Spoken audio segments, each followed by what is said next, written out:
Hey, everybody, welcome back to another daily drop here on TarHeelIllustrated.com. I'm THL publisher Andrew Jones, and the topic today, Carolina football, which is mostly the case this month because the Tar Heels are in fall camp. The season is less than 3 weeks away when Carolina opens up at Minnesota on a Thursday night, national network TV on Fox.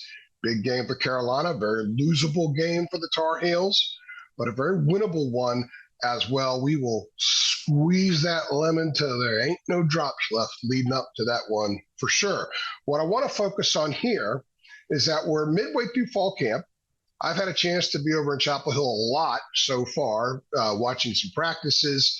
Talked to 14 players, myself and a few other members of the media. We've talked to 14 players. We've also talked to Mac Brown, of course, and we've talked to Jeff Collins, defensive coordinator, and we've also talked to Charlton Warren, the secondary coach. We do get Chip Lindsey on Saturday.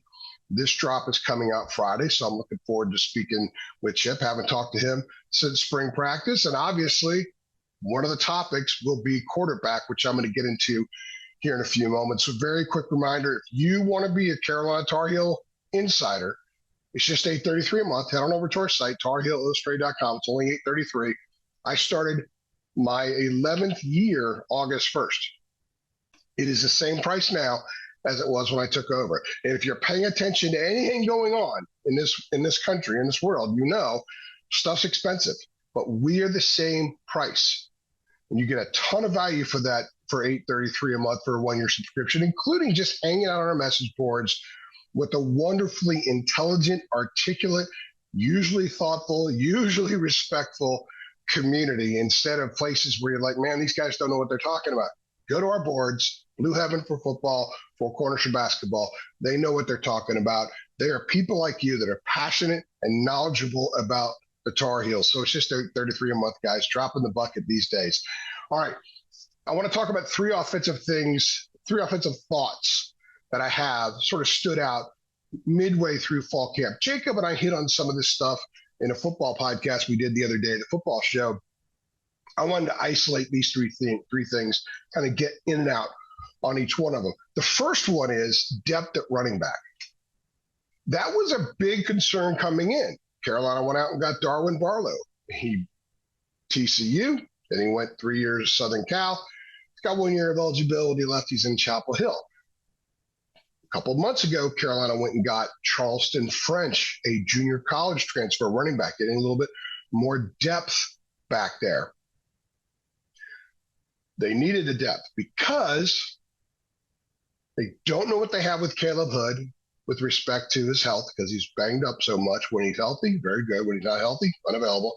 And they have a true freshman, Davion Goss, who I think is going to get on the field, but he's still a true freshman. So they needed to fortify that room. And I think they've done that. I really actually think that behind Omarion, they're in good shape. If Caleb Hood stays healthy, they're in really good shape because Caleb's an experienced guy. He's a veteran. He's a smart guy. He's a dude that can run between the tackles. He can get you that first down in a short yard situation. He could also leak out and catch the ball and turn upfield. If you doubt his speed, go back and run the 75-yard play at App State a couple years ago. Then you won't doubt his speed anymore. The question is obviously durability. He has to stay durable to be a part. If he's not durable, I think you're going to see a whole lot of Davion Goss, and you're going to see a lot of Darwin Barlow, who has run for just under 1,000 yards in his career, has 11 rushing touchdowns in his career.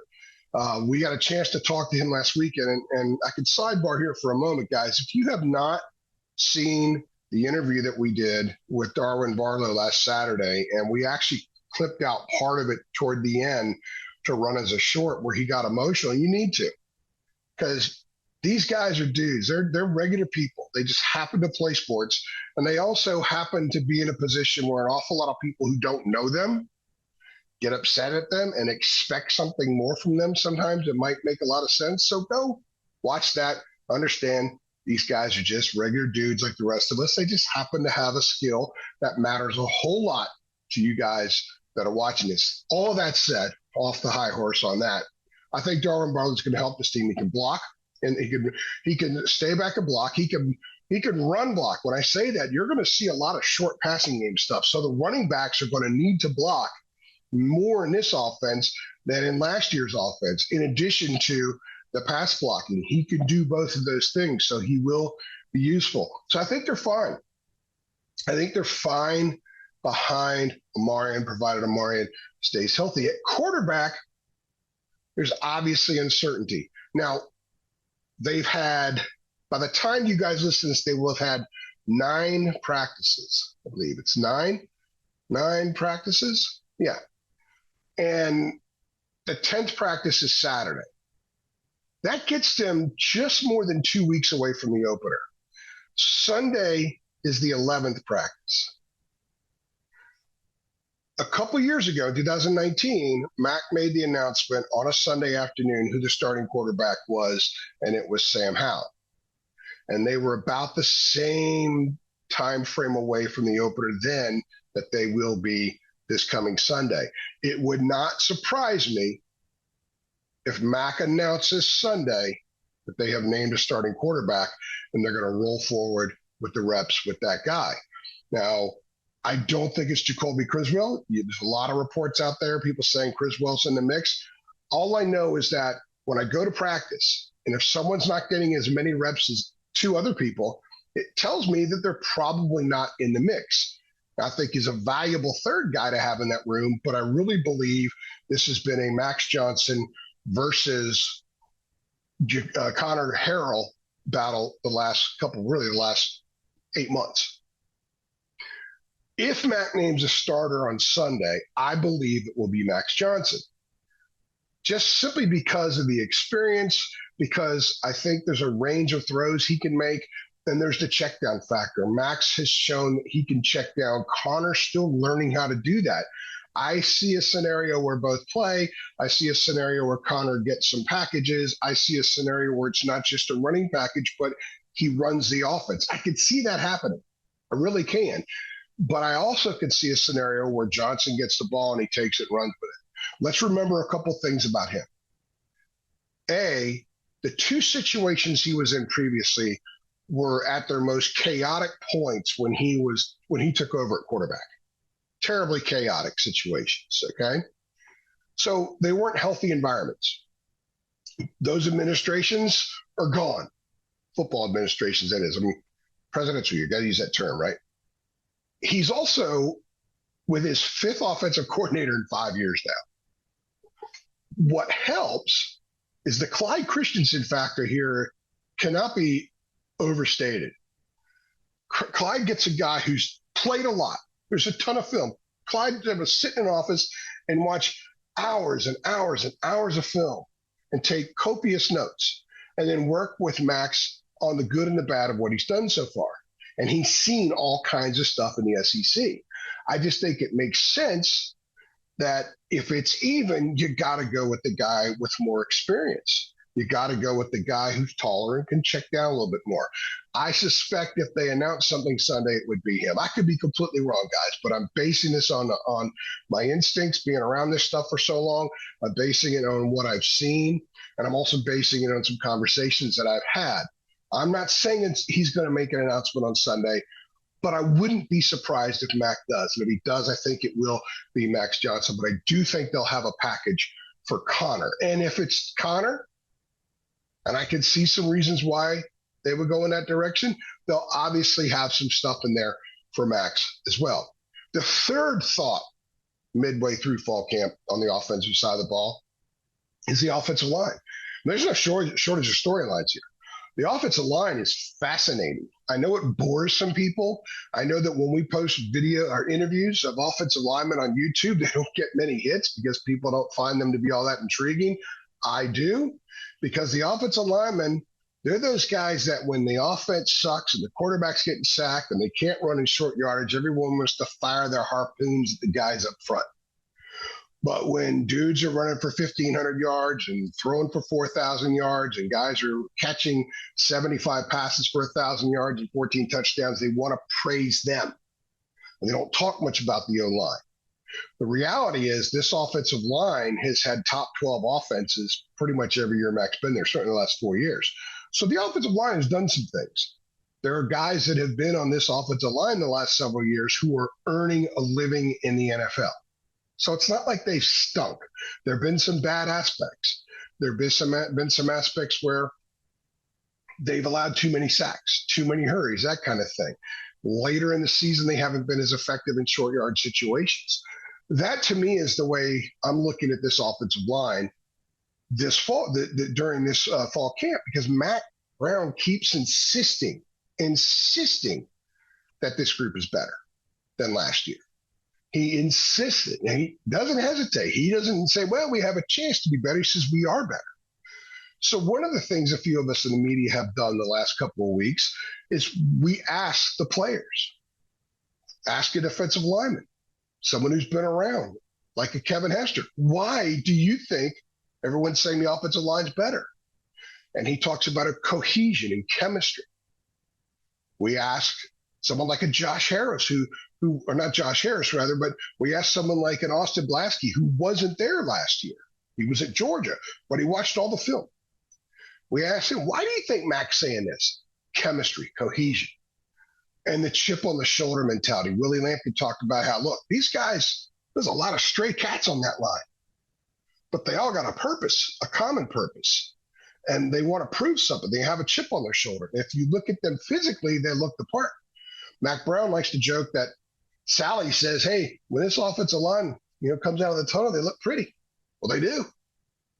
Can they perform? What I've seen so far in camp, and let's remember, I've only seen a little bit, not a ton with full pads. The defensive line was pretty disruptive both times. Now, that also might mean the defensive line's better. I think it is. It's got a lot of bodies, no doubt about that. But I don't want to draw too much of a conclusion about the offensive line based on that. It's going to take us a while before we know how good this offensive line is. I don't even think Minnesota will tell us. Now, if they go up there and they stink and they can't push anybody around and they can't protect whoever the quarterback is, and Carolina's in a three and out situation, or lots of tough passes in coverage because the quarterback got to get rid of it, or a lot of throwaways, whatever the case may be, that would be an indication that it's not so great and it clearly needs work. We're not going to learn much against Charlotte or Central. We'll learn a little bit against JMU, but it won't be really until Pitt comes in with its history of being disruptive up front defensively before we really know what the O-line is. But I will tell you this much. A lot of dudes, a lot of names. They think they can go 9 deep by the time they get to Minnesota. Couple of names to keep an eye on, by the way. We've all talked about Howard Sampson and Trevion Green starting at tackle. Keep an eye on Ja'Kai Leftwich, the transfer from Georgia Tech. I still think he may end up getting one of those starting spots, or certainly play a lot. But also keep an eye on freshman Aiden Banfield. I mean, he's coming. He is making a push. He generated a lot of noise in the spring. His name came up unprompted in the spring, and it's coming up again. Not many true freshmen get on the field on the offensive line in college, but major college football. But this is a different scenario. There's a patchwork element to this line that I think opens a door for a smart, nasty, mauling type freshman to get in there and get some reps. And there is an intent on getting some guys reps, and he might end up being one of those dudes. And that will certainly, from a journalistic standpoint, be really fun to watch and chronicle, just to kind of see how much he plays and how he progresses throughout the course of the year. So 3 thoughts about the offense. There's a lot of stuff I could talk about, as you guys know. I've already gone longer in this than I intended on doing, but these are fun topics and they're very interesting to me, and they're very noteworthy. These are 3 positions that were huge question marks coming in. I still think 2 of them are.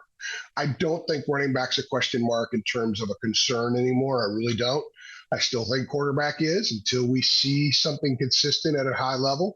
And I think offensive line, as much as I trust what we're being told, I still have to see it.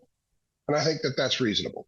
And I'm sure you guys feel the same way. If there's something else midway through fall camp that really, really excites you or concerns you, or that you think has been underreported, let us know. If we're missing out on something, let us know, and we'll look into it and ask around about it. If you like this video, please click like. If you don't like this video and you're still watching, what are you doing? click like anyway. Make sure you subscribe to our channel. Share this video with all your Carolina friends. Let them know we're here, guys. Not every Tar Heel fan knows that we're around just yet. Let them know we are here. Tell them to subscribe. Tell them to go over to THI and sign up as well so you can get a ton of information on your favorite college football and college basketball teams. I'm AJ, and I appreciate you stopping by.